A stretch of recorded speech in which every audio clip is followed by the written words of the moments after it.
কেউ হাঁচি দিলে কেন বলা হয় ব্লেস ইউ? কারণটা জানলে অবাক হবেন। সাধারণ জ্ঞান নিয়ে মজার কথা জানতে চায় প্রায় সবাই।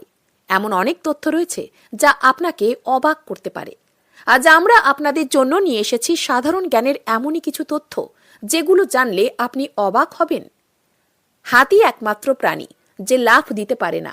এছাড়া এমন কোনো প্রাণী নেই যে লাফ দিতে জানে না। জানলে অবাক হবেন যে আঙুলের ছাপের মতোই সবার জিহ্বার ছাপও আলাদা। শরীরের দীর্ঘতম পেশীও জিহ্বা। টাইপরাইটার হলো দীর্ঘতম শব্দ যা একটি কিবোর্ডের সমস্ত শ্রেণীর অক্ষর ব্যবহার করতে হয়। হাঁচি দিলে পাশে কেউ থাকলেই বলে আপনাকে ঈশ্বর আশীর্বাদ করুন। এর কারণ আপনি যখন হাঁচি দেন তখন আপনার হার্ট মিলি সেকেন্ডের জন্য থেমে যায়। হামিংবার্ড, লুন, সুইফট, মাছরাঙা এবং গ্রেভ এমন সব পাখি যারা হাঁটতে পারে না, দ্রুত